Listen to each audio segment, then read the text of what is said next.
Hello dear student, आपका स्वागत है पुनः हमारे यूट्यूब चैनल में। आज हम कुछ क्वेश्चन लेकर के आए हैं जो कि लिमिट स्टेट मेथड पर आधारित है। ठीक है, क्योंकि लिमिट स्टेट मेथड अभी हम देखे थे तो हम सोच रहे हैं उसी का क्वेश्चन भी कर लेते हैं, क्योंकि बच्चों की डिमांड भी रहती है बहुत। और बाकी जो क्वेश्चन वर्किंग स्ट्रेस में हम करवा दिए वो ठीक है, बाकी आप किसी भी बुक से अपना क्वेश्चन उठाएँगे सारे क्वेश्चन आपके हो जाएंगे। ठीक है ना। तो क्वेश्चन उठाइएगा कहीं से भी, आप सारे क्वेश्चन हो जाएंगे। जो क्वेश्चन नहीं होगा आप हमें कमेंट कीजिएगा, हम आपके क्वेश्चन का आंसर बताएंगे। तो हम स्टार्ट कर रहे हैं यहाँ पर limit state method of design. Limit state method of design में हम सबसे पहला क्वेश्चन यहाँ पर हम देख रहे हैं कि what shall be the total strain in FE 415 grade steel corresponding to the stress of FY corresponding stress of 0.87 FY। ठीक है, ये टोटल स्ट्रेन की बात कर रहे हैं जो कि 415 ग्रेड की स्टील के लिए बात करना है। तो हम जानते हैं कि जो स्ट्रेन होता है अगर FE 250 ग्रेड है, ठीक है, FE 250 ग्रेड है तो उसके लिए जो स्ट्रेन होता है 0. ठीक है 0.308, ये हमारा कितना होता है 308। अगर वहाँ पर 500 है तो उसके लिए कितना होगा, हम कहेंगे 0. ठीक है 0.00417 ये होता है किसके लिए, 500 के लिए।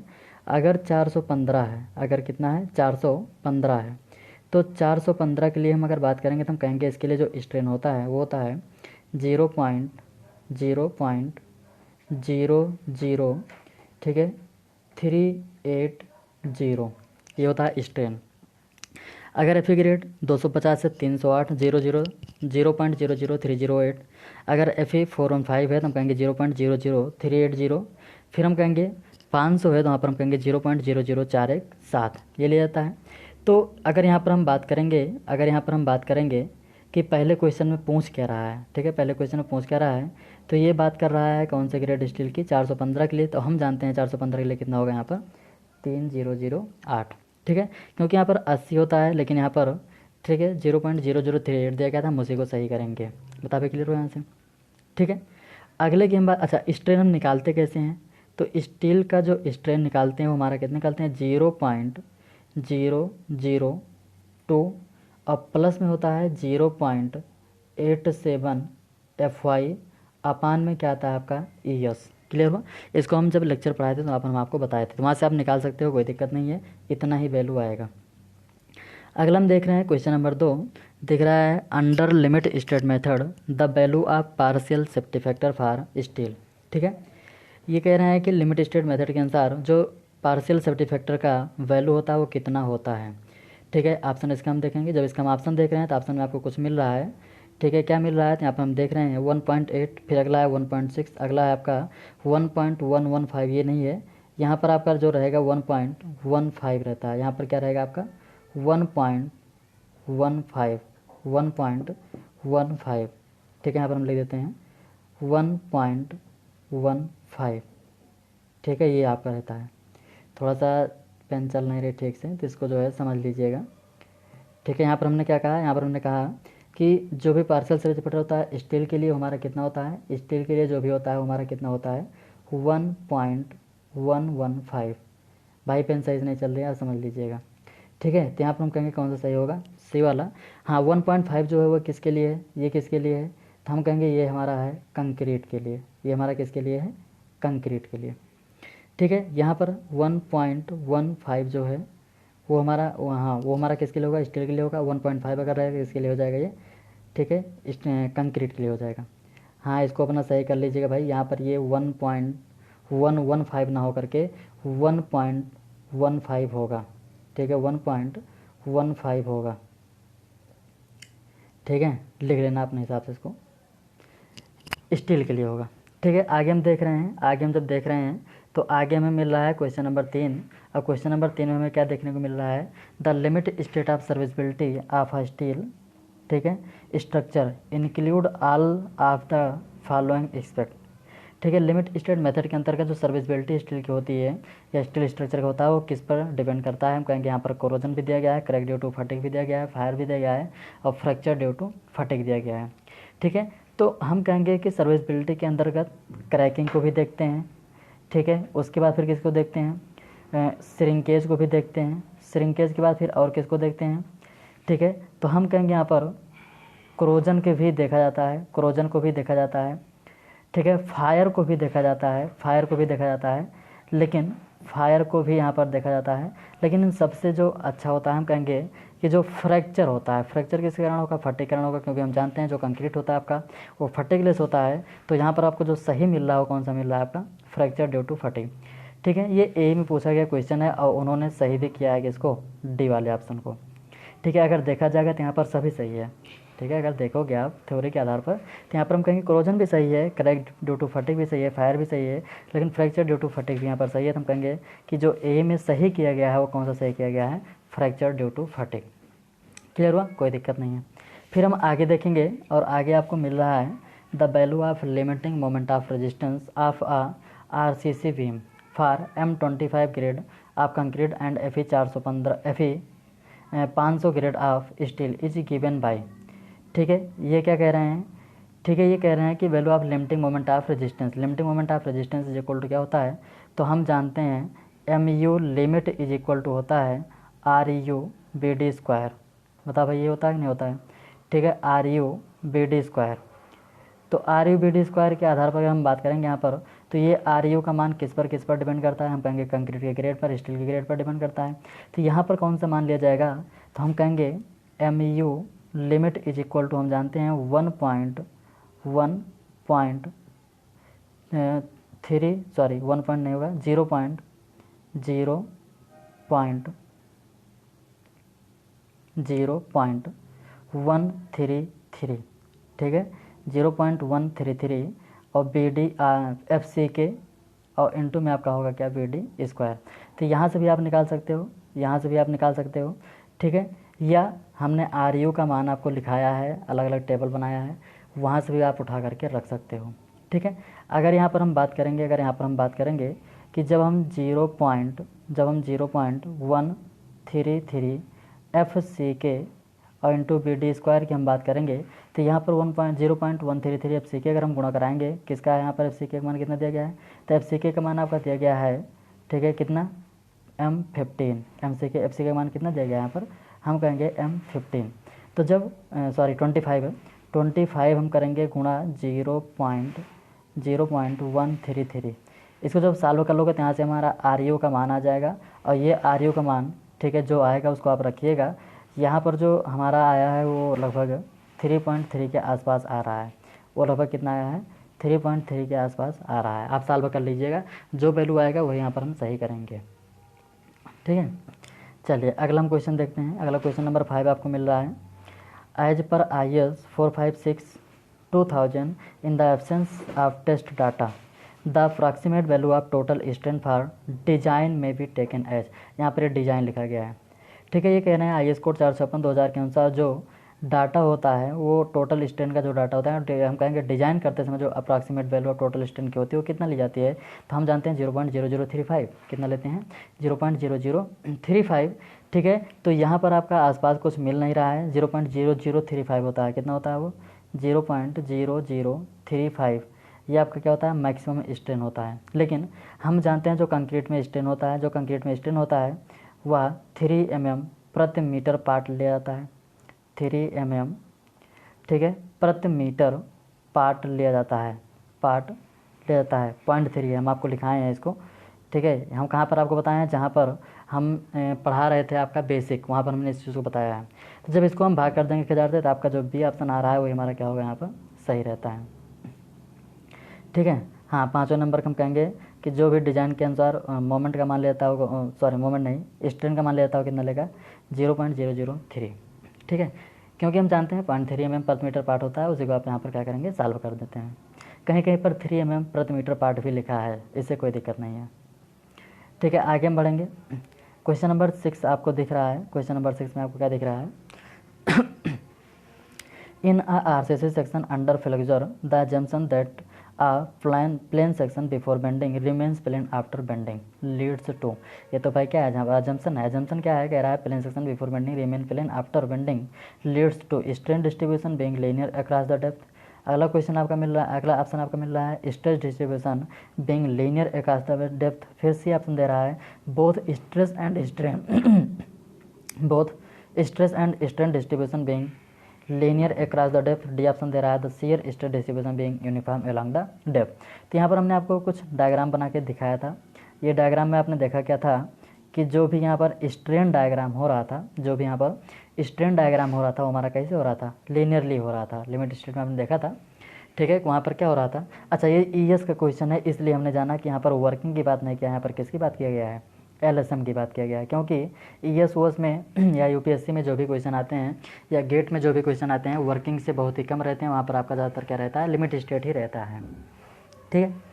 तो ऐसे केस में हम देखा था कि यहाँ पर स्ट्रेन डिस्ट्रीब्यूशन जो भी था वो हमारा कैसा था, लीनियरली था। क्लियर हुआ। फिर अगला हम देख रहे हैं क्वेश्चन नंबर 7। क्वेश्चन नंबर 7 में भी हम यहाँ पर देखेंगे क्वेश्चन नंबर 7 में आपको दिख रहा है, क्या दिख रहा है, in case of a composite construction the effect of creep and shrinkage, ठीक है। कंपोजिट कंस्ट्रक्शन मतलब वो आरसीसी बीम की ही बात कर रहे हैं। कंपोजिट है कि नहीं है भाई, एक प्रकार से स्टील है और दूसरा इसमें क्या है, कंक्रीट है। तो the effect of creep and shrinkage, creep और श्रिंकेज का जो इफेक्ट है वहाँ पर हम देख रहे हैं, तो हम कह रहे हैं can be ignored even at limit state of serviceability, ठीक है। Can be ignored even at the limit state of serviceability. अगला हम देख रहे हैं can be ignored at the ultimate limit state of due to large inelastic strain induced. फिर अगला हमारा क्या मिल रहा है, कैन बी कम्प्लीटली एलिमिनेटेड, ठीक है, the props are removed after 28 days. फिर अगला क्या है, in the in situ concrete has no interaction on the stress in the precast component at any stage, ठीक है। ये क्या कह रहे हैं, ये यहाँ पर कह रहे हैं कि कंपोजिट कंस्ट्रक्शन में क्रीप और श्रिंकेज का जो इफेक्ट होता है वह इफेक्ट हमें कैसे दिखाई पड़ता है। तो हम कहेंगे कि जैसे मान लीजिए हमारे पास कोई स्ट्रक्चर है, जब इस पर हम लोड लगाते हैं, जब इस पर हम क्या करते हैं, लोड लगाते हैं, तो हमारा क्या होता है, कुछ इस प्रकार से बेंड भी होता है, ठीक है। अगर बेंड नहीं हुआ तो हम कहेंगे कि इस पर हम क्या करते हैं, एक इस प्रकार से ग्राफ ड्रा करते हैं जो कि इसके स्ट्रेंथ को प्रदर्शित करता है, जो कि इसको प्रदर्शित करता है, स्ट्रेंथ को प्रदर्शित करता है। हम वहाँ पर क्या देखते हैं, वहाँ पर ये देखते हैं कि जैसे जैसे टाइम बढ़ता जाता है, जैसे जैसे टाइम बढ़ता जाता है वैसे वैसे कंक्रीट में क्रैक्स भी जनरेट होते हैं, वैसे वैसे कंक्रीट में क्या होता है, क्रैक्स भी जनरेट होता है, ठीक है। तो वहाँ पर हम कह रहे हैं क्या कि जो क्रीप और श्रिंकेज है, ठीक है, क्रीप और श्रिंकेज है, इसके अल्टीमेट लिमिट पर उसको हम क्या करते हैं, इग्नोर कर सकते हैं। अल्टीमेट लिमिट तक हम क्या करते हैं, इग्नोर कर सकते हैं, क्योंकि ये माना गया है कि जो कंक्रीट में क्रैक्स आता है या कंक्रीट में जो क्रीप होता है, क्रीप के कारण जो क्रैक्स आता है, यह क्रैक्स, ठीक है, यह क्रैक्स बहुत ज़्यादा प्रभाव नहीं डालता है। इसलिए हम कहेंगे कि इसके अल्टीमेट लिमिट स्टेट पर जो भी क्रैक्स जनरेट हो रहा है उसको हम क्या कर सकते हैं, इग्नोर कर सकते हैं, ठीक है। तो इसके आधार पर हम देखेंगे यहाँ पर, तो ऑप्शन आपका क्या दिख रहा है, यहाँ पर बी ऑप्शन आपका सही हो रहा है। फिर अगला हम देखेंगे यहाँ पर क्वेश्चन नंबर 8। क्वेश्चन नंबर 8 की अगर हम बात करेंगे तो यहाँ पर मिल रहा है the maximum strain in concrete at the outer most, यहाँ पर क्या है, ये आउटर मोस्ट है, इसको लिख लीजिएगा। The maximum strain in concrete at the outermost compression fibre in the limit state design of flexure member as per IS 456/1978। ये कह रहे हैं कि IS 456/1978 के अनुसार कंक्रीट के आउटर मोस्ट अर्थात कंप्रेशन फाइबर पर या एकदम अंतिम या सबसे टॉप मोस्ट जो कंप्रेशन फाइबर है वहाँ पर, ठीक है, वहाँ पर स्ट्रेन का मान कितना होगा, वहाँ पर स्ट्रेन का मान कितना होगा। तो हम जानते हैं कंक्रीट में जो मैक्सिमम स्ट्रेन होता है, कंक्रीट में जो मैक्सिमम स्ट्रेन होता है वो हमारा कितना होता है, 0.0035 ये तो होता है, ठीक है, 0.0035 होता है, ठीक है। उसके नीचे जो होता है हमारा क्या होता है, 0.002, ठीक है। तो यहाँ पर अगर हम बात करेंगे तो हम कहेंगे वो टॉप मोस्ट फाइबर की बात कर रहा था, वो भी कंप्रेशन, तो हम यहाँ पर कहेंगे कि यहाँ पर हमारा कौन सा सही होगा, 0.0035, ठीक है। कई बार पूछा गया है, इतना ध्यान में रखना है इसको, ठीक है। फिर अगला हम देख रहे हैं, अगला आपका मिल रहा है flexural collapse in over reinforce beam is due to, ठीक है। ये ओवर रेनफोर्स बीम में जो फेलियर होती है या फ्लेक्सुरल कोलैप्स जो होता है वो किसके कारण होता है, तो हमने कहा कि ओवर रेनफोर्स सेक्शन है। जब ओवर रेनफोर्स सेक्शन है तो इसमें हमने कहा कि स्टील का मान अधिक है किसके अपेक्षा, कंक्रीट के अपेक्षा। स्टील वहाँ पर फेल नहीं करता है जबकि कंक्रीट वहाँ पर सबसे पहले फेल करता है। ये आपको हम दिखाए हैं, जहाँ पर हमने आपको बताए होंगे टाइप्स ऑफ बीम या टाइप्स ऑफ सेक्शन, वहाँ पर क्या आप जाकर के देखिएगा तो इसको ढेर सारा आपको बताया गया है, ठीक है। कुछ ये इस प्रकार से कार्य करता है। तो वहाँ पर हम कह रहे हैं क्या कि सबसे पहले जो ओवर रेनफोर्स सेक्शन में जो सबसे पहले फेल करता है वो कौन करता है, कंक्रीट। और कंक्रीट फेल करता है इसलिए उसको हम क्या बोलते हैं, प्राइमरी कंप्रेशन फेलियर। ठीक है यहाँ पर, ठीक है। क्वेश्चन नंबर अगला हम देख रहे हैं, क्वेश्चन नंबर 10 की हम बात कर रहे हैं। और क्वेश्चन नंबर 10 में आपको कुछ मिल रहा है, यहाँ पर भी क्या मिल रहा है, when assessing the strengths of a structure as per the limit state of collapse, the value of partial safety factor of steel is taken as, steel का पार्शियल सेफ्टी फैक्टर कितना होगा भाई, ठीक है 1.115। इसमें कुछ मिसप्रिंट हो गया होगा शायद क्वेश्चन में।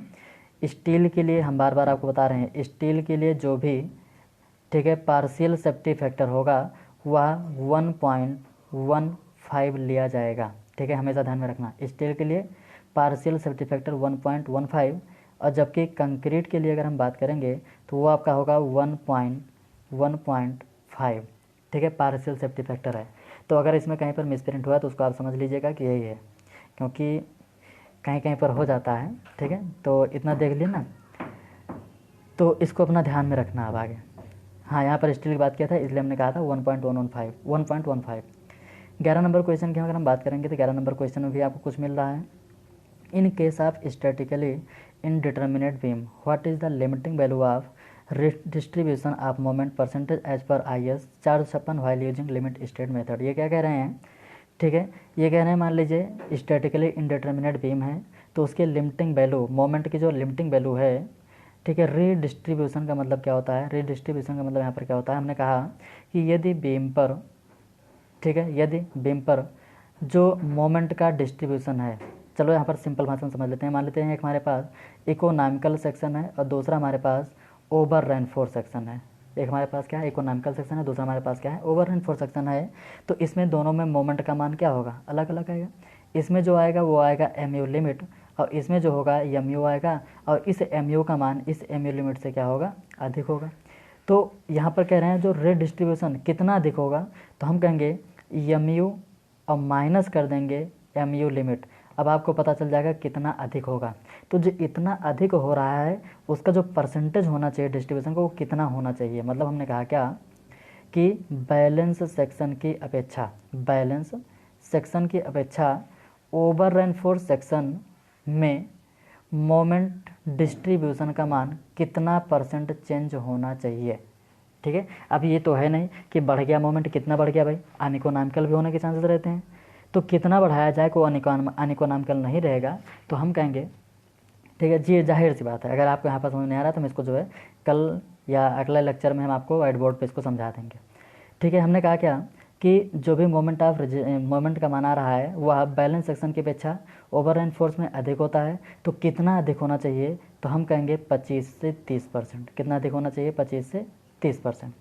ठीक है, अब देखो कोल इंडिया में जो सही किया गया है वो सही किए हैं कितना, 30%। कितना सही किए गए हैं, 30%। जबकि अगर आप बुक उठा लेंगे क्रांति पब्लिकेशन का तो वहाँ पर भी कितना लिया गया है, 30%। अगर आप आर अगौर को उठाएंगे तो वहाँ पर कितना लिया गया है, 25% लिया गया है। कोई दिक्कत नहीं है, ठीक है, दोनों आप तैयार रखिएगा। मोमेंट डिस्ट्रीब्यूशन का मान कितना परसेंट चेंज हो सकता है, 25 से 30% चेंज हो सकता है। अब आपके यहाँ ऑप्शन में जो भी रहेगा उसी को आप सही कीजिएगा। कोल इंडिया में 30% को सही किया गया है। ठीक है, हमारे ख्याल से समझ में आ गया होगा। हम इस क्वेश्चन को आपको बोर्ड पे एक बार जिक्र कर देंगे। फिर अगला क्वेश्चन आपका है क्वेश्चन नंबर 12। क्वेश्चन नंबर 12 में आपको दिख रहा है characteristic design load is equal to mean load plus factor and safety. ठीक है, इसके ऊपर हमने एक न्यूमेरिकल भी आपका लगाया था, IES का जो हम सालों प्रीवियस ईयर का न्यूमेरिकल साल क्लास 2018 का, उस पर हम इसी पे आधारित था वो। ठीक है, फिर अगला हम देख रहे हैं क्वेश्चन नंबर 13। क्वेश्चन नंबर 13 में आपको दिख रहा है stress strain curve of concrete. ठीक है, यहाँ पर क्या दिख रहा है, stress strain curve of concrete is. ठीक है, स्ट्रेस स्ट्रेन कर्व कैसे होता है यहाँ पर हम देखेंगे। तो कंक्रीट के लिए अगर हम बात किए थे तो कंक्रीट के लिए हमने कहा था कि ये हमारा कुछ इस प्रकार से आगे बढ़ा था और फिर यहाँ पर क्या होता, स्ट्रेट हो गया था। अगर यहाँ से हमने बात किया था तो ये हमारा 0.002 था। ठीक है, 0.002, और यहाँ पर ये क्या था, फेलियर पॉइंट था। यहाँ पर क्या था, ये फेलियर। अगर यहाँ पर हमने स्ट्रेन की बात किया था तो ये आपका आया था 0.0035। बता भाई ये था कि नहीं था। तो यहाँ पर हम ऑप्शन देखेंगे, ऑप्शन में आपको क्या मिल रहा है, ऑप्शन में यहाँ पर दिख रहा है कुछ a perfect straight line up to failure point. हमने कहा बिल्कुल नहीं, क्यों, क्योंकि यहाँ पर कैसा है, ये कुछ इस प्रकार से आगे बढ़ा है। फिर स्ट्रेट लाइन अप टू 0.002%, 0.002% क्या है, स्ट्रेट है, स्ट्रेट नहीं है, कैसा है, पैराबोलिक है, हम वो भी छोड़ेंगे। हाइपरबोलाबोलिक ये भी छोड़ देंगे। फिर हम देख रहे हैं क्या कि आगे डी ऑप्शन मिल रहा है पैराबोलिक अप टू 0.002%, 0.002% तक ये कैसा है हमारा, पैराबोलिक है। और इसके बाद फेलियर पॉइंट तक आपका कैसा है, कैसा है आपका, स्ट्रेट लाइन है। यहाँ पर क्या बोला गया है, parabolic up to 0.002% strain value and a straight line up to failure. ठीक है, मतलब 0.002% के आगे फेलियर पॉइंट तक कैसा है आपका, स्ट्रेट लाइन होता है। तो यहाँ पर हम किसको सही करेंगे, तो यहाँ पर हम कहेंगे ये डी ऑप्शन आपका सही आ रहा है। क्या हुआ, ये अलग अलग तरीके से अलग अलग पूछा गया, ध्यान रखना है इसको। ठीक, चलिए आगे हम देखते हैं। जितना पढ़ाया गया वही सब है। अगर आप पढ़े हो ना इसको, जो हम पीछे पढ़ाए लिमिट स्टेट अच्छे समझे हो, तो सारे क्वेश्चन हमें बताने की ज़रूरत नहीं पड़ेगी, सारे क्वेश्चन आप खुद सॉल्व कर लोगे। चलिए आगे हम देख लेते हैं। अगला क्वेश्चन अब आपको 14 मिल रहा है। एज पर IS 456 2000 है, सॉरी यहाँ पर एक जीरो कम है भाई, लगा लेना। ठीक है, यहाँ पर as per IS 456 2000 in limit state method of design maximum strain in concrete at the outer mess compression fibre. ठीक है, मैक्सिमम स्ट्रेन की बात कर रहा है कंक्रीट में, वो भी कहाँ पर, कंप्रेशन फाइबर पर। कितना होगा भाई, 0.0035, 0.00 कितना होता है, 35। अब देख लीजिए इसके ऑप्शन में कहाँ पर है, ये सी ऑप्शन है। डी ऑप्शन के पास हम चलते हैं और डी ऑप्शन के पास हम पहुँचे तो वहाँ पर हम क्या देख रहे हैं कि ये भी आपको मिल रहा है 0.0035। बता पे क्लियर हुआ। ठीक है, अब हम आगे देख रहे हैं। आगे आपका क्वेश्चन नंबर 15 भी दिख रहा है। 15 नंबर क्वेश्चन में आपको क्या मिल रहा है, ये कह रहे हैं क्या कि the time period for which a structure or a structural element is required to perform its function without damage is called. कह रहे हैं क्या कि अपने पूरे समय काल में, मतलब जितने समय के लिए उनको डिज़ाइन किया गया है, इस पूरे समय काल में बिना डैमेज हुए अपने ऊपर आने वाले, ठीक है, सभी फंक्शन को क्या कर रहे हैं, ये बियर कर ले रहे हैं। या हम कह रहे हैं क्या कि इस पर आने वाले सभी लोड को बिना फेल किए क्या कर रहे हैं, बियर कर ले रहे हैं। तो इसको हम क्या कहते हैं, तो वो समय क्या कहलाएगा, वहाँ पर हम कहेंगे क्या, डिजाइन लाइफ। क्या कहलाएगा, डिजाइन लाइफ, अर्थात वह लाइफ जिसमें इस पर आने वाले विभिन्न प्रकार के लोड या स्ट्रेसेस के जो भी फंक्शन है बिना फेल किए क्या कर रहा है, बियर कर ले रहा है, तो उसको हम क्या कहेंगे, डिजाइन लाइफ कहते हैं। ठीक है, आगे हम देखेंगे। जब आगे हम देखेंगे तो आगे हम क्या देख रहे हैं, क्वेश्चन नंबर 16 आपका मिल रहा है। As per IS 456 1978 the ratio of stress in concrete to its characteristic strength at collapse, ठीक है, in flexural for design purpose is taken as. ठीक है, ये हमारा कितना होता है, तो हम कहेंगे 0.446 होता है। कितना होता है, 0.446। इसको भी हमने यहाँ पर डिजाइन स्ट्रेस की बात हमने किया है। कहाँ से निकाला था भाई, पहले हमने निकाला था FC के, फिर हमने कहा कि क्यूब की स्ट्रेंथ अधिक होती है साइड पर हुई कंक्रीट से, तो इसको हमने 1.5 से भाग कर दिया था। यहाँ पर आपका आ गया था कंप्रेसिव स्ट्रेंथ, यहाँ पर कितना आ गया था आपका, कंप्रेसिव स्ट्रेंथ आ गया था 0.67 FC के। ये हमारा क्या आया था, कंप्रेसिव स्ट्रेंथ।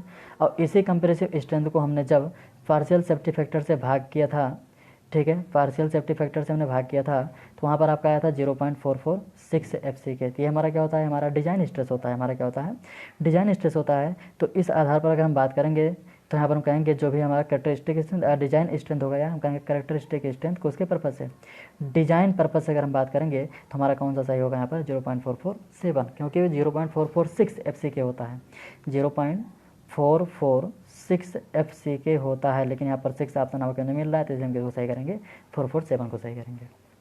बताओ क्लियर है यहाँ से। ठीक है, अगला क्वेश्चन हम देख रहे हैं। अगला क्वेश्चन में आपको मिल रहा है, consider the following measure keeping cement content. ये तो भाई आपका बेसिक चीज़ है, CT का है। ठीक है, देखो यहाँ पर कह रहे हैं keeping cement content with in the range of 330 kilogram प्रति घन मीटर टू 530 किलोग्राम पर घन मीटर। ठीक है, ये किसके है, ठीक है, ये कह रहे हैं कि न्यूनतम और अधिकतम हम कितना सीमेंट डाल सकते हैं 1 घन मीटर कंक्रीट को बनाने के लिए। 1 क्यूबिक मीटर कंक्रीट को तैयार करने के लिए न्यूनतम कितना सीमेंट डाल सकते हैं, अधिकतम कितना सीमेंट डाल सकते हैं। हम कहेंगे 330 न्यूनतम होगा, 530 आपका क्या होगा, अधिकतम होगा। क्या इससे ज़्यादा नहीं डाल पाएंगे, डाल देंगे, वहाँ पर श्रिंकेज के चांसेस क्या होते हैं, बढ़ जाते हैं। फिर कह रहे हैं जो इसमें एग्रीगेट होगा, ठीक है, वेल ग्रेडेड एग्रीगेट और वाटर सीमेंट जो रेशियो का अनुपात होगा वो हमारा कितना होता है, 0.5 होता है। ठीक है, फिर अगला तीसरा नंबर हम देख रहे हैं, controlling the permissible stress in steel by the strain and crack width rather than the strength. ये यहाँ पर क्या कह रहे हैं, ठीक है। Controlling the permissible stress in steel by the strain and cracks, ठीक है। जो भी इसमें बीम में परमिसिबल स्ट्रेस होगा वो भी 21 में क्रैकिंग के समय, वो क्रैकिंग के समय में जो भी स्टील होता है उसको स्ट्रेस होता है वो कौन बेयर करता है, स्टील। क्योंकि हम जानते हैं कि क्रैक्स को दूर करने के लिए ही हम यहाँ पर क्या डालते हैं, स्टील डालते हैं, ठीक है। फिर आगे हमारा क्या है, providing minimum steel at any grade amount 0.3%, ये हमारा फिक्स नहीं है, ठीक है। इसको हम निकालते हैं, हम कहेंगे 1, 2 और 3 यहाँ पर क्या हो रहा है आपका सही है 1 घन मीटर कंक्रीट बनाने के लिए, ठीक है। 1, 2 और 3 आपके क्या है यहाँ पर सही है। तो 1, 2, 3 का यहाँ पर कोई ऑप्शन मिल रहा है, हाँ है, बी वाला सही करेंगे। तो ये सीटी का है भाई, यहाँ पर हम नहीं पढ़ाए हैं, आरसीसी में भी इसको हम नहीं पढ़ाए हैं। चलिए देखते हैं हम आगे हम देख रहे हैं। अगला आपका क्वेश्चन मिल रहा है, partial safety factor for concrete and steel are 1.5 and 1.15 respectively Vikas. ये कह रहे हैं कि कंक्रीट और स्टील का जो पार्शियल सेफ्टी फैक्टर है वहाँ पर दिया गया 1.5 और 1.15। ये क्यों होता है, तो हम कहेंगे concrete is homogeneous while steel is homogeneous, हम कहेंगे बिल्कुल नहीं। फिर अगला क्या है, the control on the quality of concrete is not as good as the steel, ठीक है। हम कहेंगे क्या कि जो भी कंट्रोल क्वालिटी कंट्रोल है कंक्रीट का वो स्टील के अपेक्षा क्या होता है, अच्छा नहीं रहता है भाई, सही है। Concrete is weak in tension, हम कहेंगे ये भी सही है। फिर वर्ड्स इन कंक्रीट एंड, ये हमारा सही नहीं है, हम कहेंगे इसमें 2 तो आपने सही नहीं हुआ। हम कहेंगे क्या कि ईएस में इसी क्वेश्चन को सही किए हैं कौन, ठीक है। ईएस में क्वेश्चन को जो सही किया गया वो बोला गया है क्या कि जो भी कंक्रीट की क्वालिटी है वह स्टील की अपेक्षा अच्छी नहीं होती है, इसलिए स्टील के जो भी पार्शियल सेफ्टी फैक्टर होते हैं कंक्रीट के अपेक्षा कम होते हैं, या कंक्रीट का पार्शियल सेफ्टी फैक्टर स्टील की अपेक्षा अधिक होता है। लेकिन जब आप जे में ही बात करेंगे, स्टेट जे में, तो वहाँ पर किसको सही किया गया है, ठीक है, बे की इंटेंशन को सही किया गया है, ठीक है। कोई दिक्कत नहीं है, ये इसका क्वेश्चन है तो ये सवाल। अच्छा ये दोनों सही है, आप दोनों को गलत नहीं दर्शा सकते हो, इनको भी गलत नहीं दर्शा पाओगे और इनको भी आप गलत नहीं दर्शा सकते हो, दोनों सही है। क्लियर हुआ। तो ये क्या होते हैं, अलग अलग अपना अलग अलग निकालते हैं, अपने अपने हिसाब से वो कॉन्सेप्ट सही करते हैं, कोई दिक्कत नहीं है, ठीक है।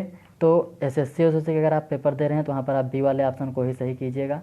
अगर एसएससी के अलावा कोई स्टेट लेवल का दे रहे हैं तो वहाँ पर आप किसको सही कर देंगे, सी वाले को सही कर सकते हैं, लेकिन बी वाला आपका सबसे ज़्यादा सही होता है, ठीक है। यहाँ से चलिए आगे हम देख रहे हैं।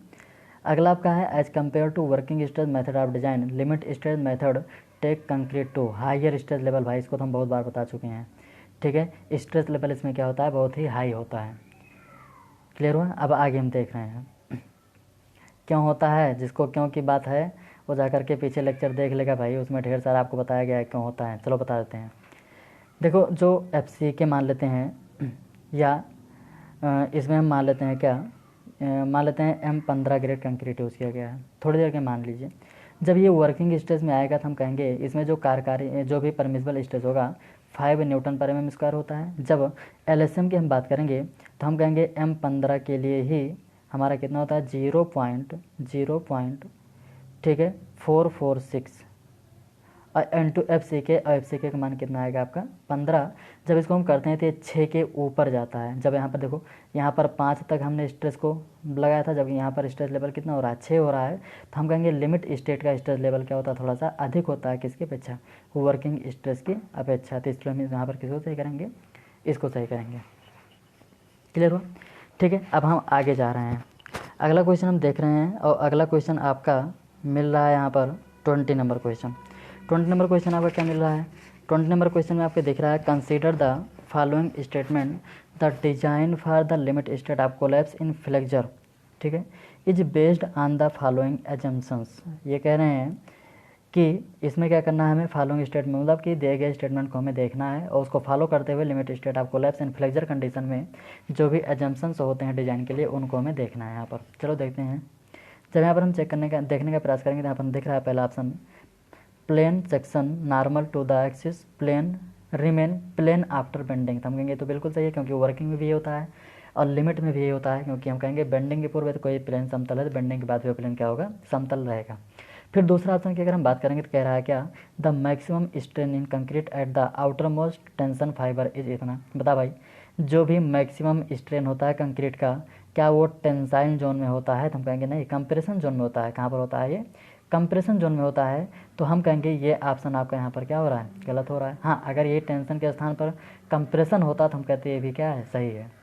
तीसरे की बात करेंगे कह रहा है the relationship between the compressive stress distribution in concrete and the strain in concrete में बी एज्यूम्ड टू, ठीक है, टू द है ये रेक्टेंगुलर ट्रेपोजॉइडल, ठीक है, पैराबोलिक और any other shape which result in production of strength in substitution agreement with the result of test.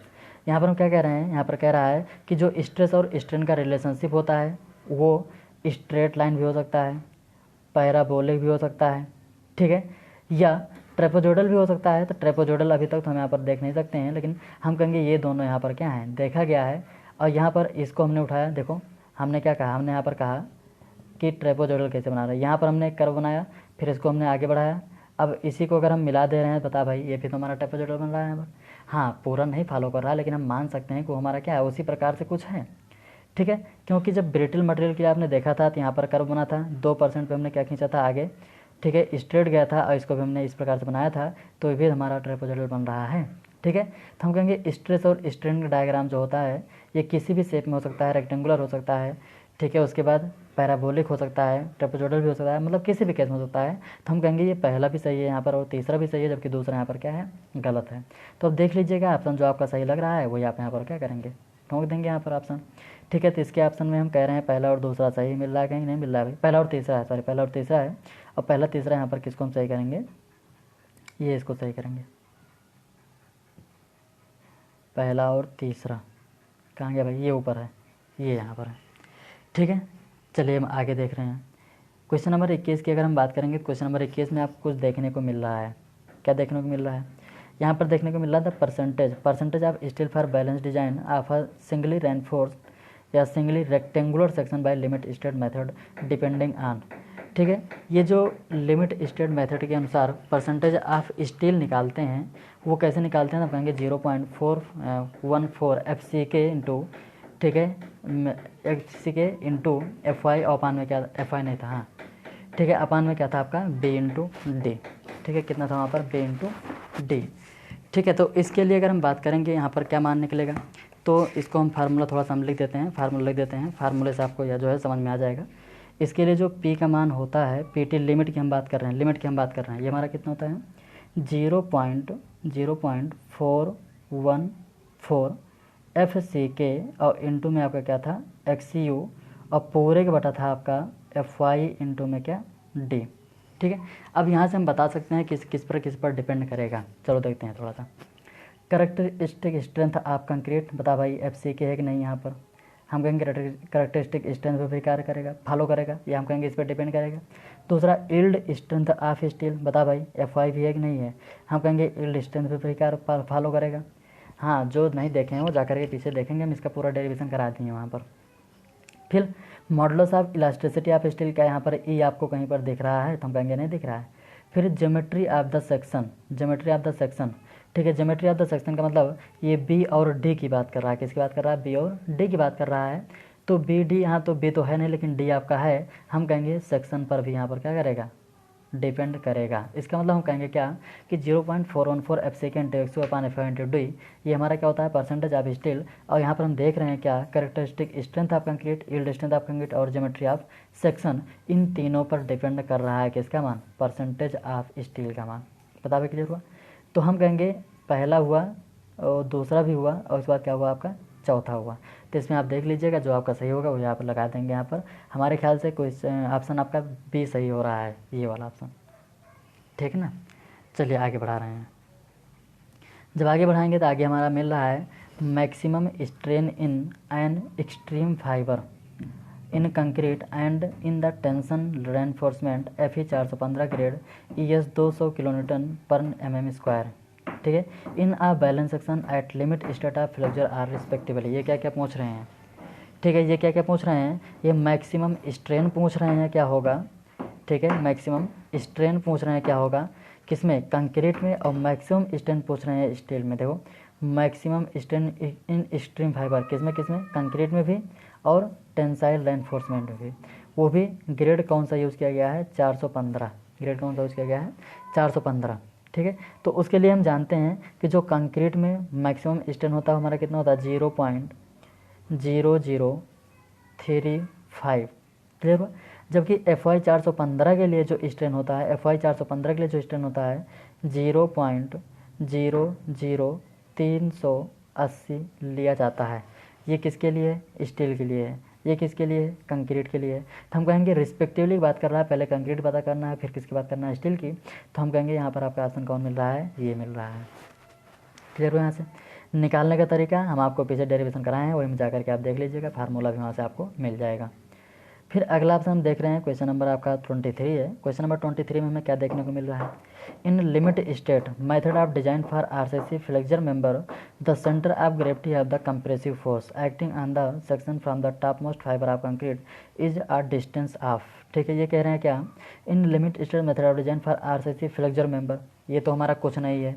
ठीक है, ये कह रहे हैं क्या? आरसीसी मेंबर है जो कि लिमिट स्टेट मेथड के अंतर्गत द सेंटर ऑफ ग्रेविटी, यहाँ से आपको ध्यान देना, the centre of gravity of the compressive force, मतलब कंप्रेसिव फोर्स किस बिंदु पर कार्य कर रहा है लिमिट स्टेट मेथड के अंतर्गत जो, ठीक है, कंप्रेसिव फोर्स कार्य करता है, वो कहाँ पर कार्य करता है या कितनी दूरी पर कार्य करता है, उसका सेंट्रॉइड जो होगा। तो हमने कहा इसका सेंट्रॉइड हमारा कुछ यहाँ से होता है और इस पे जो मान आता है हमारा, वो हमारा कितना आता है? तो हमने कहा था ये ऊपर से जो लिया जाता है, ऊपर से जो लिया जाता है वो लिया जाता है 0.42 XU। कितना लेते हैं वो? 0.42 XU। ठीक है, तो ऊपरी जोन से हमारा कितना आ रहा है? तो हम कहेंगे 0.42 XU की दूरी से आ रहा है। तो यहाँ पर हमारा कौन सा होगा? 0.42 डेप्थ ऑफ न्यूट्रल एक्सिस। भाई कंप्रेशन फोर्स यहीं पर तो कार्य करता है। ठीक है, यहाँ पर होगा C1 और यहाँ पर होगा क्या? C2। ठीक है, C1 और C2। तो यहाँ पर हम किसकी बात कर रहे हैं? यहाँ पर compressive force, total compressive force की बात कर रहा है। तो हम कहेंगे ऊपर से कितनी दूरी पर होता है? 0.42 XU की डिस्टेंस पर ले जाता है। बता भाई, क्लियर हुआ? ठीक है, सब का डेरिवेशन कराएं, हम ज़बरदस्ती नहीं बता रहे हैं आपको, सब का डेरिवेशन कराया गया है पीछे। अब यहाँ पर अगर हम डेरिवेशन कराने लगेंगे तो 1 घंटे में मुश्किल से आप 10 क्वेश्चन पढ़ पाओगे बस। ठीक है, और 1 घंटे में अगर आप 10 क्वेश्चन पढ़ रहे हो तो इसका मतलब आप कुछ नहीं पढ़ रहे हो। 1 घंटे का मतलब कम से कम आप जो है 50 से 60 क्वेश्चन पढ़ो। ठीक है, वैसे हमारे हिसाब से तो आप 100 क्वेश्चन पढ़ना चाहिए, 200 क्वेश्चन पढ़ना चाहिए, लेकिन मान लेते हैं कि अगर आप पहली बार पढ़ रहे हो तो कम से कम 50-60 क्वेश्चन पढ़ो। इसलिए हम सारा डेरिवेशन आपको जब हम पढ़ाए हैं लेक्चर तो वहाँ पर बता दिए हैं, अब यहाँ पर हम डायरेक्ट क्वेश्चन करा रहे हैं बस। चलिए आगे हम देखते हैं, आगे आपको मिल रहा है कुछ, आगे आपको मिल रहा है, आगे मिल रहा है क्या? When assessing the strength of a fracture structure or structural member for the limit state of collapse the partial safety factor of safety for concrete. Concrete के लिए पार्शियल सेफ्टी फैक्टर कितना रहता है भाई? 1.5। क्लियर हो यहाँ से? ठीक है, आगे हम देखेंगे, अगला आपका क्वेश्चन नंबर 25 दिख रहा है। 25 में क्या दिख रहा है? For estimating the strength of structure for limit state of collapse the value of partial safety factor for concrete and steel. पहले कंक्रीट बताना है, फिर स्टील का बताना है। कंक्रीट का कितना होगा भाई? कंक्रीट का कितना होगा? 1.5 और स्टील का कितना होगा? 1.15। ठीक है, मिसप्रिंट हुआ है, इसको आप सही कीजिएगा। कौन सा है भाई? बी वाला यहाँ पर सही दिख रहा है, इसको आप सही कर लीजिएगा। 1.15 है। ठीक है, 1.15 है स्टील के लिए, और कंक्रीट के लिए कितना होता है? 1.5। हाँ, रिस्पेक्टिवली जहाँ पर बोल देगा, क्रमशः जहाँ पर बोल देगा वहाँ पर आपको क्रम से ही चलना है। ठीक है, चलिए आगे हम देखते हैं। अगला हम देख रहे हैं क्वेश्चन नंबर 26। जब हम क्वेश्चन नंबर 26 की बात कर रहे हैं तो कह रहा है क्या? The stress block used in the limit state design method is obtained by testing of concrete cylinder under uniformly rate of strain. ठीक है, ये क्या कह रहे हैं कि कंप्रेशन जो ब्लॉक यहाँ पर बना था ये सिलेंडर पर यूनिफॉर्मली स्ट्रेन के द्वारा बना था। तो हम कहेंगे बिल्कुल नहीं। क्यों? अगर स्ट्रेन यहाँ पर यूनिफॉर्म होगा तो हम कहेंगे कि स्ट्रेन यूनिफॉर्म है किसके लिए? कंक्रीट के लिए। तो इसका स्ट्रेस भी यहाँ पर क्या होगा? यूनिफॉर्म होगा, क्योंकि हम जानते हैं स्ट्रेस इज डायरेक्टली प्रोपोर्शनल क्या होता है? यहाँ पर स्ट्रेन होता है। ठीक है, तो हम कहेंगे कि कंक्रीट के लिए नहीं फॉलो करता है, स्टील के लिए तो स्ट्रेन आपका क्या होता है? यूनिफॉर्म होता है, तो स्ट्रेस यूनिफॉर्म होता है, लेकिन कंक्रीट के लिए फॉलो नहीं करता है। कंक्रीट में हम जानते हैं क्या कि पहले ये हमारा कैसे बनता है? पैराबोलिक, और फिर कैसे होता है? स्ट्रेन होता है। तो यहाँ पर लीनियरली स्ट्रेन नहीं होता है। क्लियर हुआ? तो वही चीज़ हम यहाँ पर दिखाने का प्रयास कर रहे हैं। कह रहा है क्या? The stress block use in the limit state design method of obtained by testing of concrete cylinder unit uniformly rate of strain. हम कहेंगे बिल्कुल नहीं। ठीक है, स्टील के लिए अगर बात करता तो हम कहते हैं हाँ ठीक है, स्टील के लिए फॉलो कर सकता था। फिर आगे हम कह रहे हैं क्या? If a uniform rate of strain is not adopted to is not possible, ठीक है, to obtain the descending proportion of stress and strain curve beyond maximum stress. Clear हुआ? अर्थ हम कह रहे हैं क्या कि यदि एक यूनिफॉर्म रेट से स्ट्रेन का मान, ठीक है, यूज किया जा रहा है, स्ट्रेन है भाई, यहाँ पर गलत थोड़ा लिखा गया, इसको सही कीजिएगा। तो हम कहेंगे कि यूनिफॉर्मली स्ट्रेन जो स्ट्रेन है, ये स्ट्रेन, ठीक है, अगर हम एक कांस्टेंट रेट से ले रहे हैं, अगर एक कांस्टेंट रेट से ले रहे हैं तो जो कंक्रीट का ये ब्लॉक इस प्रकार से पैराबोलिक बनता है, ये पैराबोलिक बनना यहाँ पर संभव नहीं है। ठीक है, ऐसे में क्या होगा कि एक निश्चित क्रम से बढ़ेगा और एक निश्चित क्रम से क्या होगा, घटेगा। तो ये भाई क्या है भाई, सही है। अगर स्ट्रेन को हमने क्या किया, एक यूनिफॉर्म रेट से चेंज किया, तो हम कहेंगे कि ये पैराबोलिक बनना, या हम कहेंगे कि एक क्रम से घटना एक क्रम से बढ़ना, ठीक है, पॉसिबल नहीं है। क्लियर हुआ? और यहाँ पर आपका हम जानते हैं कि कर्व ही बनता है, स्ट्रेन कर्व ही बनता है, तो हम कहेंगे कि वहाँ पर स्ट्रेन का मान क्या होता है, आपका यूनिफॉर्म रेट से नहीं लिया जाता है। तो हम कहेंगे कि आपका जो असर्शन दे रहा था यहाँ पर, ये तो गलत दे रहा था, लेकिन जब रीजन की हमने बात किया तो रीजन तो यहाँ पर आपका क्या है, सही आ रहा है। ठीक है, फिर आगे हम देखेंगे क्वेश्चन नंबर 27। जब क्वेश्चन नंबर 27 की हम बात करेंगे तो क्वेश्चन नंबर 27 में आपको कुछ दिख रहा है, देखो, which one of the following statement करे the characteristic strength of concrete. ठीक है, दिए गए स्टेटमेंट में कौन सा सही है, कैरेक्टरिस्टिक स्ट्रेंथ ऑफ कंक्रीट क्या होगा, हायर देन, ठीक है, the average cube strength, lower than the cube average cube strength, same as the cube strength. हम जानते हैं क्या कि जो भी कैरेक्टरिस्टिक स्ट्रेंथ होता है वो अधिक होता है, कैरेक्टरिस्टिक स्ट्रेंथ अधिक होता है, किससे अधिक होता है, ठीक है, क्यूब स्ट्रेंथ से, एवरेज क्यूब स्ट्रेंथ से। बताओ, क्लियर हुआ? ठीक है, या आप कह सकते हो, सॉरी यहाँ पर कैरेक्टरिस्टिक स्ट्रेंथ गलत यहाँ पर लिखा गया है, थोड़ा सा हम बैक करेंगे। ठीक है, क्या लिखा गया है यहाँ पर, हाँ 28 नंबर क्वेश्चन आपका कितने ले गया, हाँ सॉरी 28 है 29 है, कहाँ गया भाई, अच्छा 27, 27 नंबर क्वेश्चन है। 27 नंबर क्वेश्चन हम देखेंगे यहाँ पर। 27 नंबर क्वेश्चन में दिख रहा है which one of the following statement, ठीक है, इज करेक्ट। फिर कह रहे हैं the characteristic strength of concrete, जो कंक्रीट की कैरेक्टरिस्टिक स्ट्रेंथ होती है वह क्यूब के स्ट्रेंथ से अधिक होती है या कम होती है। तो हम जानते हैं जो क्यूब का स्ट्रेंथ होता है वो अधिक होता है किससे, साइट पर प्राप्त की गई कंक्रीट से। ठीक है, तो यहाँ पर हम कहेंगे कि कैरेक्टरिस्टिक स्ट्रेंथ हम इसी को मान ले रहे हैं क्योंकि क्वेश्चन के हिसाब से जो बात कर रहा है। ठीक है, और नहीं तो हम क्यूब को ही हम क्या मानते हैं, कैरेक्टरिस्टिक स्ट्रेंथ मानते हैं, अर्थात अभिलाक्षणिक सामर्थ्य मानते हैं। लेकिन यहाँ पर क्यूब और कैरेक्टरिस्टिक स्ट्रेंथ दोनों को अलग अलग बोल दिया है, तो हम कहेंगे क्या कि जो भी क्यूब की स्ट्रेंथ होगी वह कैरेक्टरिस्टिक स्ट्रेंथ से अधिक होगी। अतः अगर हम यहाँ पर बात करेंगे, हम बात करेंगे कि characteristic strength of concrete is, तो हम कहेंगे वह लोअर होगा किसके अपेक्षा, एवरेज क्यूब स्ट्रेंथ की अपेक्षा। क्लियर हुआ यहाँ से? ठीक है, आगे हम देख रहे हैं। ठीक है, जब आगे हम देखने का प्रयास कर रहे हैं तो आगे आपको कुछ मिल रहा है। आगे क्या मिल रहा है, आगे मिल रहा है असर्शन देना है और फिर रीजन दिया गया है, असर्शन दिया गया है और फिर क्या दिया गया है, रीजन दिया गया है। असर्शन रीजन की अगर हम बात करेंगे तो असर्शन में आपको कुछ मिल रहा है, लिख रहा है the concept of locating the neutral axis in a reinforced concrete beam. ठीक है, रेनफोर्स्ड कंक्रीट बीम। फिर आगे मिल रहा है क्या, flexural member as centroidal axis is applicable in working state design method but not in limit state design method. ठीक है, फिर आगे क्या मिल रहा है, आगे क्या है आपका रीजन देखते हैं थोड़ा सा। The working state design method assume that the structural material behave in a non linear elastic manner and there is strain compatibility in bond between steel and concrete. ठीक है, यहाँ पर थोड़ा सा हम देखेंगे इसके बारे में। तो यहाँ पर थोड़ा सा एरर इसमें कुछ दिया गया है, क्या दिया गया है, अगर हम बात करते हैं, ठीक है, असर्शन की, तो उसमें क्या है कि न्यूट्रल एक्सिस जो होता है, ठीक है, न्यूट्रल एक्सिस जो होता है यह लीनियर स्ट्रेस स्ट्रेन डायग्राम के आधार पर हम निकालते हैं। ठीक है, the concept of locating the neutral axis in R reinforce concrete flexure member as centroidal axis is application in working state design method but not limit state design method. ठीक है, ये कह रहे हैं कि इसमें जो भी फ्लेक्चुरल मेंबर होता है, या हम कहेंगे कि अगर इसमें आपको लिखना चाहो तो लिख सकते हो, लेकिन यहाँ से हम कैसे लिखाएंगे भाई, चलो हम दे रहे हैं। देखो हम आप क्या कह रहे हैं कि न्यूट्रल एक्सिस जो होता है या concerned with the centroidal axis only the region of linear stress strain curve. ठीक है, अब जब हम WSM की बात करते हैं तो उसमें हम क्या करते हैं कि लीनियर स्ट्रेस स्ट्रेन कर्व का यूज़ करते हैं। WSM में क्या करते हैं, लीनियर स्ट्रेस स्ट्रेन कर्व का यूज़ करते हैं, जबकि LSM की अगर हम बात करते हैं, ठीक है, यहाँ पर हम लीनियर स्ट्रेस स्ट्रेन कर्व की बात कर रहे हैं WSM में। ठीक है। जबकि जब हम LSM की बात करते हैं तो LSM में आपका क्या होता है, non linear stress strain curve use किया जाता है। किसका यूज़ करते हैं, non linear stress strain curve का यूज़ किया जाता है।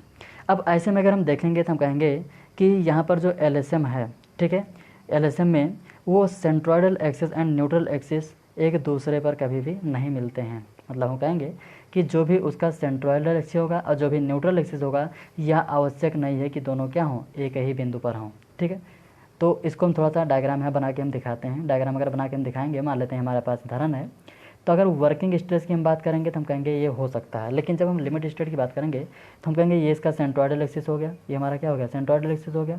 अब जो भी इसका डेप्थ ऑफ न्यूट्रल एक्सिस होगा, हम ये नहीं कह सकते हैं कि ये इसके बीचों बीच में ही पड़ेगा। ये ऊपर कहीं भी हो सकता है, नीचे भी कहीं पर भी हो सकता है। क्यों, वर्किंग स्टेज में लीनियर होता है, हम कहेंगे बीचों बीच में ही रहेगा। जबकि जो आपका लिमिट स्टेट मेथड होता है वो नॉन लीनियर होता है, और नॉन लीनियर होने के कारण हम कहेंगे कि इसके सेंट्रोइड एक्सिस पर नहीं पड़ेगा। ठीक है, तो ऐसे केसों में हम क्या देखते हैं कि जो आपका असर्शन है वो आपका सही लग रहा है। लेकिन जब हम नीचे देख रहे हैं रीजन के बारे में, तो कह रहा था working strain design method assume that the structural material behave in a non linear. तो क्या वर्किंग स्ट्रेन में हम non linear material, non linear strain या स्ट्रेस डायग्राम को देखते हैं। तो अभी हम थोड़ी देर पहले ऊपर बताया था आपको, क्या वर्किंग स्ट्रेस रहेगा लीनियर, लिमिट स्टेट रहेगा तो नॉन लीनियर। अतः हम कहेंगे कि रीजन आपका यहाँ पर क्या हो रहा है, गलत हो रहा है। ठीक है, अगर आपको लिखना होगा तो इसमें लिख लीजिएगा, neutral axis coincides with the centroidal axis only in the region of linear stress strain curve. Clear हो यहाँ से।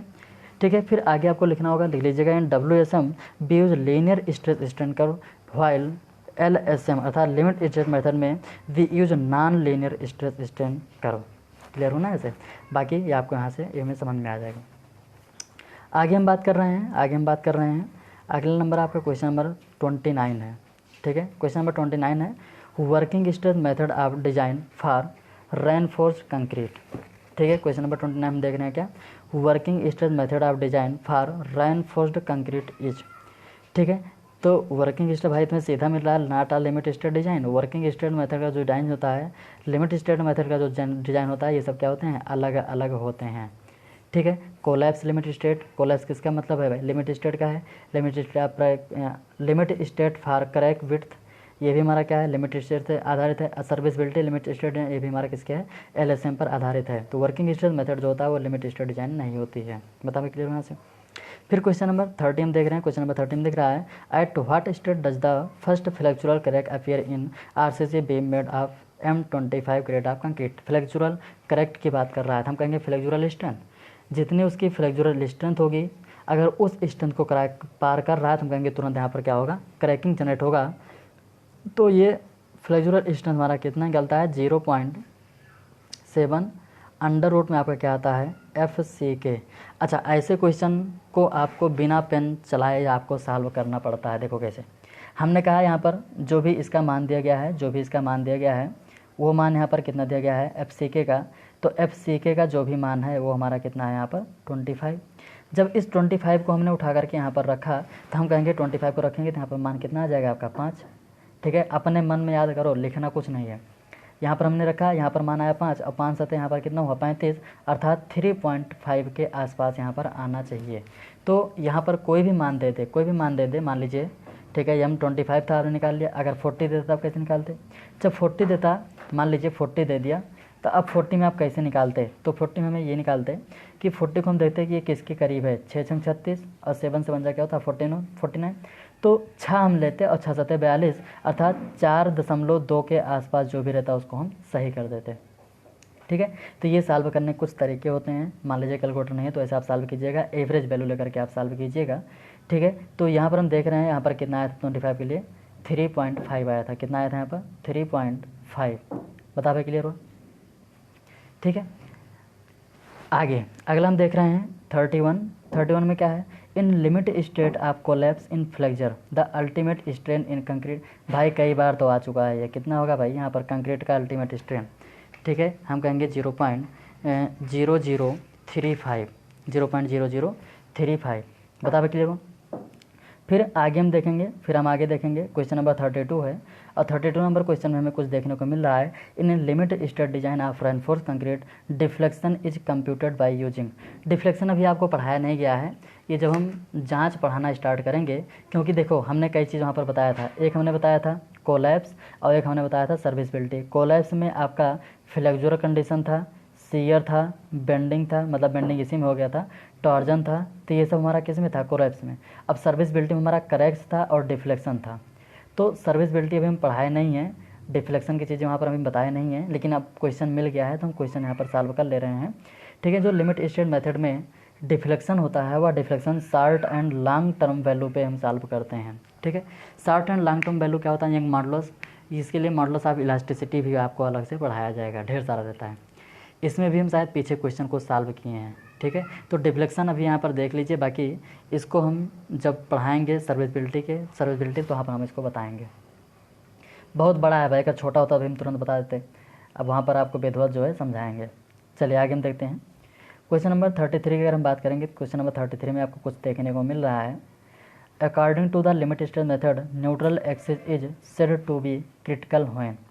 ठीक है, क्या कह रहा है ये, लिमिट स्टेट मेथड के अंतर्गत न्यूट्रल एक्सिस, ठीक है, क्रिटिकल कहा जाएगा। कब कहा जाएगा भाई क्रिटिकल? ठीक है, क्रिटिकल कब कहा जाएगा, तो हम कहेंगे क्या कि स्टील और कंक्रीट, इन दोनों में जो भी अल्टीमेट स्ट्रेस या स्ट्रेन है, जो भी अल्टीमेट स्ट्रेस या स्ट्रेन है, अर्थात फेलियर पॉइंट आप कह सकते हो। ठीक है, अल्टीमेट स्ट्रेन या स्ट्रेस एक साथ अपने क्या करते हैं, एक साथ अपने फेलियर पॉइंट को में प्राप्त करते हैं, तो उसको हम क्या कहेंगे, क्रिटिकल सेक्शन होगा। क्योंकि हम जानते हैं क्रिटिकल सेक्शन के लिए x a is equal to क्या होता है आपका एक्स सी, या हम कहेंगे कि स्टील में उत्पन्न स्ट्रेन और ये कंक्रीट में उत्पन्न स्ट्रेन, इन दोनों का मान एक साथ क्या होगा, आपस में बराबर होगा, या ये दोनों एक साथ आगे बढ़ते हैं, या एक साथ हम कह सकते हैं क्या कि अपने अल्टीमेट स्ट्रेंथ को प्राप्त करते हैं। क्लियर हुआ ऐसे? तो अब देखते हैं ऑप्शन में आपके क्या क्या मिल रहा है। Strain in steel reach its ultimate value earlier than strain in concrete. ये कह रहे हैं क्या कि स्टील जो है अपने अल्टीमेट वैल्यू को पहले प्राप्त करता है, किसकी अपेक्षा, कंक्रीट की अपेक्षा? हम कहेंगे बिल्कुल नहीं, क्योंकि दोनों बराबर साथ साथ पहुँचेंगे। जब साथ साथ पहुँचेंगे तो हम बी नंबर पे ऑप्शन देख रहे हैं, strain in steel and strain concrete reach their ultimate क्या लिखा है, सिमिलसेंसली। ठीक है, यहाँ पर हम कहेंगे क्या, इसका मतलब होता है एक साथ, इसका मतलब क्या होता है एक साथ। तो यहाँ पर हम कहेंगे क्या कि कंक्रीट और स्टील में जो भी स्ट्रेन है वो हमारा क्या होता है, एक साथ अपने अल्टीमेट वैल्यू को प्राप्त करते हैं, तो हमारा सही होगा। ठीक है, अब ये गलत है, ए वाला, बी वाला सही है, तो सी वाला भी हम कहेंगे गलत ही हो सकता है। ठीक है, अब यहाँ पर हम बी वाले को सही करेंगे। चलिए हम आगे देख रहे हैं थोड़ा सा। जब हम आगे देखें क्वेश्चन नंबर 34 में क्या मिल रहा है, इन लिमिट स्टेट अप्रोच। ठीक है, 2 बार लिख उठा है भाई, spacing of main reinforcement control primarily. ये थोड़ा सा यहाँ पर सही से नहीं इस प्रिंट हुआ है, तो इसको आप थोड़ा सही कर लीजिएगा। लिमिट स्टेट में जो भी स्पेसिंग होती है मेन बार की, वो किसको ध्यान में रखते हुए करते हैं, हम कहेंगे क्रैकिंग को ध्यान में रखते हुए करते हैं। ठीक है, क्रैकिंग को ध्यान में रखते हुए लिमिट स्टेट मेथड में रेनफोर्समेंट को हम क्या करते हैं, रखते हैं, या हम कहेंगे कि जो भी मेन रेनफोर्समेंट की स्पेसिंग होती है, इसको यह ध्यान में रख करके क्या आता है कि इसमें क्रैकिंग यहाँ पर क्या हो, कम से कम हो। चलिए आगे हम देखते हैं थोड़ा सा। The approximate allowable axial compressive stress under earthquake load condition in reinforced concrete. Clear हुआ यहाँ से? यहाँ पर कह रहा है क्या कि अलाउबल एक्सियल कंप्रेसिव स्ट्रेस की बात कर रहा है, वो भी किसमें, अर्थक्वेक लोड के कंडीशन के कारण में। कोई आरसीसी कंक्रीट है, अर्थक्वेक लोड के कंडीशन के कारण में जो इस पर अलाउबल कंप्रेसिव स्ट्रेस होगा वो कितना होता है, तो हम कहेंगे 0.3 FC के लिए आता है। ठीक है, 0.44 क्या है, ये डिजाइन स्ट्रेस है, ये हमारा क्या है, डिजाइन स्ट्रेस है, ये हमारा क्या है यहाँ पर, डिजाइन स्ट्रेस है। ठीक है, तो कोई दिक्कत नहीं है यहाँ पर ध्यान। अगर अर्थक्वेक की बात किया है तो हम किसकी बात करेंगे, यहाँ पर 0.3 की बात करेंगे। ठीक है, आगे हम बात कर रहे हैं, ये आपका लिख रहा है IS कोड से मिलान करना है। IS 875 जो होता है ये लोड को प्रदर्शित करता है, ये किसको प्रदर्शित करता है, ये लोड को दर्शाता है। ठीक है, हमने इसको भी लिखाया है पीछे। IS कोड 875 के अंतर्गत हम कहेंगे स्ट्रक्चर पर पढ़ने वाले लोड का एनालिसिस किया जाता है। ठीक है, अब जहाँ पर लोड होगा अपना मिला दीजिएगा। ठीक है, फिर आगे हम देख रहे हैं IS कोड 1343 है। ये 1343 क्या होता है, प्री स्ट्रेस कंक्रीट को दिखाता है। IS कोड 1893 है और 1893 जो होता है ये अर्थक्वेक रेजिस्टेंस के बारे में दिखाता है। ठीक है, earthquake resistance structure, earthquake resistance structure को दिखाता है। जबकि अगर हम 3370 की बात करेंगे तो ये आपका क्या होता है, लिक्विड स्टोरेज स्ट्रक्चर को दिखाता है। बता भाई, क्लियर हो यहाँ से? ठीक है ना। आगे हम बढ़ेंगे, जब आगे हम बढ़ेंगे तो stress strain curve of concrete is, ठीक है, stress strain curve of concrete is, इसको हम बहुत बार बता दिए भाई। कहाँ पर 0.002% के पहले कर्व कैसे होगा, पैराबोलिक होगा, और उसके बाद क्या होगा, फेलियर पॉइंट तक स्ट्रेट लाइन होगा। ठीक है, सही करेंगे। फिर आगे हम बढ़ेंगे। आगे क्वेश्चन नंबर आपका 38 मिल रहा है। इन limit state design of concrete for flexure the area of stress block, area of stress block कितना होता है, 0.36 FCK। ठीक है, 36 FCK इंटू में क्या आता है आपका XU। ठीक है, एक में आता है 0.19, दूसरे में आपका आया था कितना, 0.71। इसको आप सॉल्व कीजिएगा, 17 आया था। ठीक है, एक में आया था 0.17, ठीक है, और दूसरे में आपका आया था 0.19। ठीक है, अब वहाँ पर हमने डेरिवेशन कराया, वहाँ पर आप जाकर के देख लीजिएगा, वहाँ से भी आप जो है यहाँ से निकाल सकते हैं। तो हम कहेंगे जब इन दोनों को जोड़ा जाएगा तो यहाँ पर जो एरिया आएगा कंक्रीट ब्लॉक का हमारा कितना आता है, 0.36 FCK इंटू XU। क्लियर हो यहाँ से? फिर आगे हम देख रहे हैं इफ़ एनी टेंशन रेनफोर्समेंट। ठीक है, if any tension reinforcement in the RCC beam attain its yield stress during loading before the concrete in the compression zone fail due to crushing the beam is said to be. ये क्या कह रहे हैं भाई, कह रहे हैं क्या कि जो टेंसाइल रेनफोर्समेंट है किसी भी RCC बीम में, वह अपने यील्ड स्ट्रेस को, ठीक है, लोडिंग के दौरान अपने यील्ड स्ट्रेस को कंक्रीट की अपेक्षा क्या कर रहा है, पहले फेल कर रहा है। मतलब हम कह रहे हैं क्या, इसको समझिए क्वेश्चन को, कह रहा है क्या, ये कह रहा है कि एक RCC बीम है और उस पर जब लोडिंग किया जा रहा है, मतलब लोडिंग के दौरान स्टील में जो भी टेंसाइल या स्टील में जो भी यील्ड स्ट्रेस है वह कंक्रीट की अपेक्षा पहले अपने फेलियर पॉइंट को पहुंच जा रहा है, तो उसको हम क्या कहेंगे, अंडर रेनफोर्स। क्योंकि जब स्टील अपने परमिसिबल स्टील को पहले पहुंच रहा है, इसका मतलब स्टील क्या है, वहाँ पर कम पड़ा है और कंक्रीट वहाँ पर क्या है, ज़्यादा है। ठीक है, तो अंडर रेनफोर्स हुआ। फिर आगे हम देखें क्वेश्चन नंबर 40। क्वेश्चन नंबर 40 में आपको कुछ दिख रहा है, the minimum strain at failure in tension steel having yield. भाई तुमको बताया गया 415 के लिए स्ट्रेन का मान कितना होता है, ठीक है, 0.0038। क्लियर हो यहाँ से? फिर क्वेश्चन नंबर हम 41 की बात करते हैं। 41 में आपको क्या दिख रहा है, 41 में हम देखेंगे, 41 में आपका है इन limit state of college for direct compression the maximum axial compressive strain. ठीक है, यहाँ पर आपको ध्यान में कितना चीज़ रखना है, देखो कोलेज डायरेक्ट कंप्रेशन की हम बात करेंगे, अब मैक्सिमम एक्सियल कंप्रेसिव स्ट्रेन की बात करेंगे। अब मैक्सिमम एक्सियल कंप्रेसिव स्ट्रेन जो होता है वो होता है 0.02। कितना होता है वो, 0.02। ये किसके लिए है, कंप्रेसिव स्ट्रेन की बात कर रहा है। अगर हम टेंसाइल स्ट्रेन की बात करते या हम कह सकते क्या, फ्लेक्जुरल स्ट्रेन, टेंसाइल मत देखो भाई, फ्लेक्जुरल स्ट्रेन। अगर ये फ्लेक्जुरल स्ट्रेन की बात करता है तो हम कहते हैं 0.0035। कितना हो जाता है यहाँ पर, 0.0035 की बात कर लेते हैं वहाँ पर। क्लियर हुआ? तो यहाँ पर हम देखेंगे ऑप्शन में आपको कुछ मिल रहा है, ऑप्शन में आपको क्या मिल रहा है, तो यहाँ पर हम बात करेंगे, हम कहेंगे हमारा कितना मिल रहा है, 0.02। ठीक है, हाँ ठीक। अच्छा, अगर मान लीजिए कहीं पर 0.002 लिखा गया है तो वही सही है। ठीक है, यहाँ पर शायद ये मिसप्रिंट हुआ है, 0.02 नहीं है वो। ठीक है, वो कितना है हमारा, 0.002 है, 0.002 है। ठीक है, इसको आप सही कर लीजिएगा, मिसप्रिंट हुआ वहाँ पर, 0.002 है। ठीक है ना, 0.002। चलिए क्वेश्चन नंबर हम 42 की बात कर रहे हैं। 42 में आपको क्या मिल रहा है, according to IS 456 which of the following is correct for the stress strain curve for concrete in limit state method of design.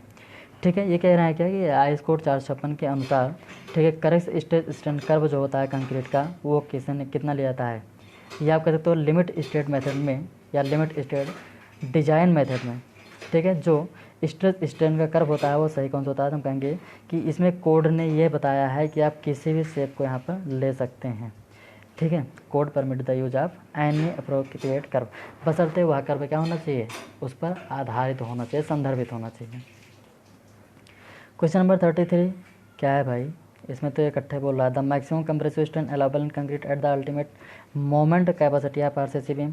ठीक है, कंप्रेसिव स्ट्रेन की बात कर रहा है।